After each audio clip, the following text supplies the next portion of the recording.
జూపల్లి కృష్ణారావు గారు ప్రాతినిధ్యం వహిస్తున్న కొల్లాపూర్ ప్రాంతం, నల్లమల అటవీ ప్రాంతం, కృష్ణానది జలాలు ప్రవహిస్తున్న ప్రాంతం. అక్కడ మందిరాలకు, అక్కడ ప్రకృతి సహజ వనరులకు కొదవలేదు. మల్లెల తీర్థం లాంటి ప్రాంతాలు మన దగ్గర ఉన్నాయి. కానీ వీటికి ఇవ్వాల్సినంత ప్రాధాన్యత, తీసుకురావాల్సినంత గుర్తింపు తీసుకురాకపోవడం వల్ల మన రాష్ట్రంలో temple tourism, eco tourism, health tourism వెనుకబడుతున్నది. ఈరోజు ఎకో టూరిజంలో టూరిజం పాలసీని ఈ మధ్యలోనే శాసనసభలో మనం చర్చించడం, దానికి మంత్రి జూపల్లి కృష్ణారావు గారే ఆ పాలసీ తయారీలో కీలక పాత్ర పోషించారు. రాబోయే కొద్ది రోజుల్లో టూరిజం పాలసీని తీసుకొచ్చి టూరిజం పాలసీలో ఎకో టూరిజంను ప్రోత్సహించాలని ఈరోజు మన ప్రభుత్వం ముందుకు వెళ్తున్నది. కానీ ప్రభుత్వానికంటే ముందే ఎకో టూరిజం ఈరోజు రామదేవరావు గారి ఏర్పాటు చేసిన 150 ఎకరాలలో ఒక అద్భుతాన్ని సృష్టించిండు. ఈ అద్భుతం వారికి ఒక్కరికి ఆదాయం తెచ్చిపెట్టేది కాదు, రాష్ట్రానికి కూడా ఆదాయం తెచ్చిపెడుతుంది, రాష్ట్రానికి కూడా గుర్తింపు, గౌరవం తెచ్చిపెడుతుంది. ఈరోజు మనం మొక్కలు కొనాలంటే గోదావరి జిల్లాలకు వెళ్ళాల్సిన పరిస్థితి. ఎవరైనా జూబ్లీ హిల్స్, బంజారా హిల్స్ లేదా ప్రముఖులు ఎవరైనా ఇల్లు కట్టుకుంటున్నారు అని అంటే గోదావరి జిల్లాల నుంచి మొక్కలు తెప్పించుకునే పరిస్థితి నుంచి ఈరోజు వికారాబాద్, చెవెళ్ళ ప్రాంతం నుంచే ఎవరు ఇల్లు కట్టుకోవాలన్న ఇంతకుముందు పెద్దలు చిరంజీవి గారు చెప్పారు. 20 సంవత్సరాల క్రితమే వాళ్ళు ఇల్లు కట్టుకున్నప్పుడు జూబ్లీ హిల్స్లో ఒక ప్రత్యేకమైన మొక్కల్ని పెట్టాలి అంటే రామ్దేవ్ గారి దగ్గర నేను తీసుకున్నాను. ఇది ఇంకా అభివృద్ధి పదం వైపు నడవాలి.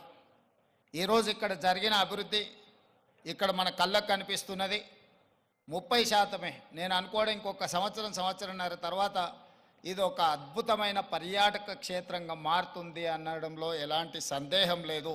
ఖచ్చితంగా ఇది ఆ దిశగా రాణిస్తుంది. ఇక్కడ మేము కొంతనే చూసినాం, మిగతా ఏర్పాట్లు కూడా అద్భుతంగా చేస్తున్నారు. దీంతో పాటు ఇంతకుముందే మా యాదయ్య గారు చెప్తున్నారు, వికారాబాద్కి హవా లాఖో రూపాయి కా దవా అని. వికారాబాదులో ఉన్న అడవిని ఆనాడు నిజాం సర్కార్ మెడిసినల్ ప్లాంట్స్ పెట్టి మీకు మొత్తం తెలంగాణ రాష్ట్రంలో ఉండే టెంపరేచర్ కంటే చిరంజీవి గారు వికారాబాద్లో వికారాబాద్ అటవీ ప్రాంతంలో 2-3% టెంపరేచర్ తక్కువ ఉంటుంది.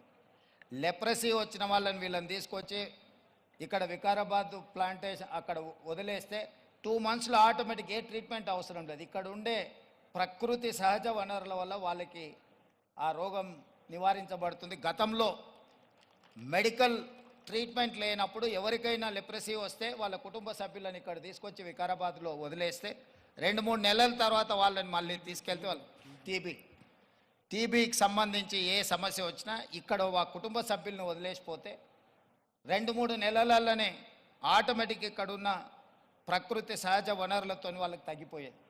అంటే ఈ ప్రాంతానికి ఒక ప్రత్యేకత ఉన్నది. అందుకే ఈరోజు జిందాల్ లాంటి వాటికి ఎక్కడికో వెళ్ళడం కాదు, ఇక్కడనే పెద్ద పరిశ్రమలకు సంబంధించిన వ్యక్తులు తొందరలోనే ఇక్కడ పెద్ద ఎత్తున ఏర్పాటు చేయబోతున్నారు వికారాబాద్ ప్రాంతంలో.